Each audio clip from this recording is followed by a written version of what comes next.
Hello good morning from Baku. आज हमारा Baku में आखिरी दिन है और कल हमारी वापसी की फ़्लाइट है। PIA के थ्रू हम वापस जा रहे हैं कराची। सो हमने सोचा आज हम आपको बाकू की टॉप 10 प्लेसेस दिखा दें कि अगर आप बाकू आए हैं तो आपको कौन कौन सी जगह के ऊपर जाना चाहिए, कितना टाइम लगेगा, क्या एक्सपेंडिचर है, वहाँ पे किस तरह की फैसिलिटीज़ हैं। तो हमने सोचा आपको टॉप 10 की एक लिस्ट बना के दिखा दें। सो अगर आप बाकू आने का इरादा रखते हैं तो ये वीडियो आपके लिए है। वैसे तो बाकू जाने में आपको काफ़ी जगह मिल सकती हैं, जहाँ पे बाकू के मतलब सबर्ब में भी कुछ चीज़ें हैं, सराउंडिंग में भी हैं। बाकू शहर के अंदर भी काफ़ी सारी चीज़ें देखने वाली हैं। उसमें डाउनटाउन है, उसमें न्यू सिटी है, उसमें उसका बीच है, सी शोर है, पार्क्स हैं। Baku has a rich history. So हमने इसमें कोशिश की है कि टॉप 10 प्लेसेस जो हमारे हिसाब से पूरा हमने घूम के देखा है कि ये वो 10 जगह हैं जहाँ पे आपको लाजमी जाना चाहिए। तो शुरू करते हैं पहली जगह से।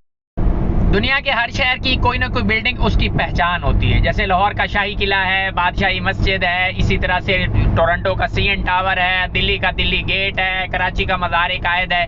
इसी तरह से बाकू की जो पहचान है वो है इसका फ्लेम टावर। फ्लेम कहते हैं शोले को। यहाँ पे एक बिल्डिंग है जो बेसिकली 3 टावर हैं और उनको शोले की शक्ल में बनाया गया है, जैसे एक आग का शोला निकल रहा हो। उसमें 3 टावर्स में जो सबसे ऊंचा टावर है वो सामने आपको नजर आ रहा है। उसकी हाइट है तकरीबन 600 फुट। 600 फुट से कोई 3 फुट कम है, 597 फुट। ये 3 टावर्स हैं और इनको शोले की हालत में बनाया गया। एक के अंदर होटल है, फिर दूसरे के अंदर ऑफिसेज हैं, फिर तीसरे के अंदर रेजिडेंशियल अपार्टमेंट है। तो ये एक मिक्स बिल्डिंग है। इस टावर को फ्लेम की शक्ल देने की वजह एक ही है कि यहाँ से ज़मीन से नेचुरल गैस निकली पहली दफ़ा, उसको आग लग गई। तो यहाँ पे कदीम ज़माने के जो रहने वाले लोग थे उन्होंने कहा यही खुदा है। तो आज भी यनार तक यहाँ पे एक जगह है जहाँ से नेचुरल गैस निकलती है और उससे आग जलती है। इस वजह से इस टावर को भी आग की शेप दी गई है, शोले की। अगली जगह जो यहाँ पे देखने वाली है वो है ये एग्जीबिशन सेंटर और इसकी लेफ्ट के ऊपर है सोकार टावर। ये सोकार टावर जो यहाँ की स्टेट ऑयल एजेंसी है उसकी बिल्डिंग है। यहाँ पे उसके ऑफिसेज हैं और उसकी राइट साइड के ऊपर ये जो राउंड बन रहा है ये एग्जीबिशन सेंटर है। ये अभी अंडर कंस्ट्रक्शन है और 2025 में जाके इसका इफ्तिताह होना है। मैं अगर शीशा थोड़ा सा आपको नीचे करके दिखाऊं तो ये आपको शोर भी आ रहा होगा। यहाँ पे हवा बहुत ज़्यादा चलती है। ये जो बिल्डिंग है बेसिकली एग्जीबिशन सेंटर ये इसको बना रहे हैं और इस एग्जीबिशन सेंटर में फिर इसी तरह से जैसे दुबई में बहुत सारे एक्सपो सेंटर्स हैं, यहाँ पे भी एक्सपो होगी। ये एक्सपो करने जा रहे हैं। और ये जिस ट्रैक के ऊपर हम सामने चल रहे हैं इस ट्रैक को कहते हैं फार्मूला 1 ट्रैक। आज़रबाईजान में बेसिकली एक रेस होती है फार्मूला 1 की, तो उन्होंने फार्मूला 1 का जो है वो ट्रैक बना रखा है जिसके ऊपर इस वक्त हम चल रहे हैं। वैसे तो बाकू की सारी बिल्डिंग जो सारी स्काई लाइन है वो बहुत ही खूबसूरत है, बट जो सबसे ज़्यादा खूबसूरत मुझे लगा वो इनका हैदर अलीफ सेंटर है। ये जो राइट के ऊपर वाइट साइड की बिल्डिंग आ रही है, ये वाइट कलर की बिल्डिंग जो है बेसिकली ये भी एक एग्जीबिशन सेंटर है, लेकिन इसको इतना खूबसूरती से डिज़ाइन किया गया है कि एक दफ़ा दिल इसकी तरफ खींचता है। यहीं पे पहले वो जो साइन आपको सामने गुजरा है वो आई लव बाकू वाला, जो हर शहर में अब आई लव पेरिस और आई लव चित्राल और आई लव स्कर्दू वो हर जगह पे लिखा गया है। तो ये बेसिकली आई लव बाकू की जो आप फोटोज देखते हैं अपने फ्रेंड्स की वो भी लोग यहीं पे आके बनाते हैं। और ये हैदर अलीफ सेंटर है, इनका जो पिछला प्रेसिडेंट था उसके नाम के ऊपर रखा गया और ये इंतहाई खूबसूरत एग्जीबिशन हॉल है। यहाँ पे भी आप ज़रूर आएँ। नेक्स्ट जो जगह यहाँ पे देखने वाली है वो हैं शोहदा की यादगारें। इनकी जो वॉर्स हुई हैं सोवियत के साथ और इनकी जो वॉर्स हुई हैं आर्मीनिया के साथ निगोरो काराबाग के ऊपर, उसमें जो लोग शहीद हुए थे उनके फ़ौजी, उनकी यहाँ पे इन्होंने कब्रें बना रखी हैं जिसको मार्टर्स एले कहते हैं। इनके शोहदा की कब्रों का एक ख़ास पैटर्न है कि वो बिल्कुल साथ साथ बनाई गई हैं और उनकी जितनी की जितनी कब्रें हैं उन सारों के चबूतरे जो हैं वो ब्लैक स्टोन के साथ बनाए गए हैं। ऊपर साथ एक नेम प्लेट लगाई गई है, एक कतबा लगाया गया है जिसके ऊपर उसकी सारी हिस्ट्री लिखी गई है कि ये कौन सा शहीद था और ये कौन सी वाली जंग में शहीद हुआ, सोवियत आर्मी के अगेंस्ट शहीद हुआ या निगोरो काराबाग का जो इनका इशू था उसके दौरान। फिर उससे ऊपर सबसे ऊपर जो है इन्होंने उस शहीद की फ़ोटो लगाई हुई है। अब ये सारी कबूर जो हैं इसकी मुझे ये समझ नहीं आई थी कि ये जितने करीब करीब इन्होंने बनाए हुए हैं, आया इसके अंदर एक्चुअल जो इनके शुहदा हैं उनकी मतलब अंदर मैयतें मौजूद हैं या सिर्फ एक जैसे निशान लगाया जाता है, निशान लगा के उनकी यादगार के तौर पे ये जगह इनकी मुख्तस की गई है।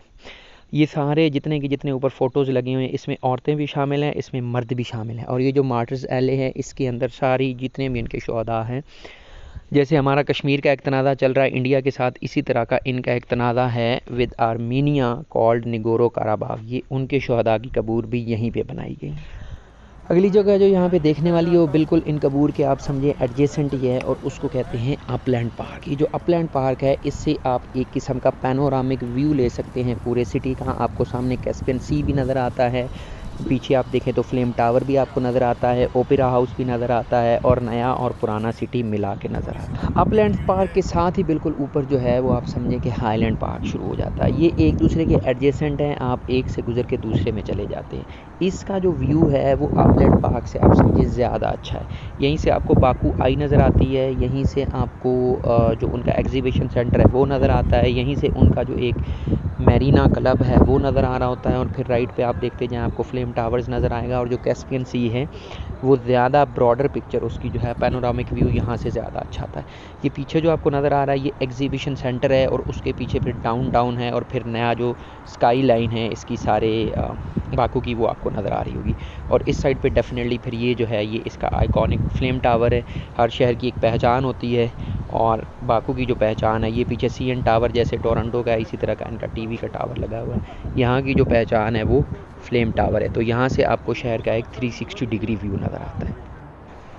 नेक्स्ट जगह यहाँ पे देखने वाली है वो है आज़रबाईजान की पार्लियामेंट। ये जो सामने आपको बिल्डिंग नज़र आ रही है ये आज़रबाईजान की पार्लियामेंट है, और इसके साथ ही फिर इसकी स्काईलाइन जो है वो शुरू हो जाती है। इस साइड पे ये खूबसूरत पार्क है, साथ बाकू का झंडा लगा हुआ है, और उसके पीछे टीवी टावर लगा हुआ है।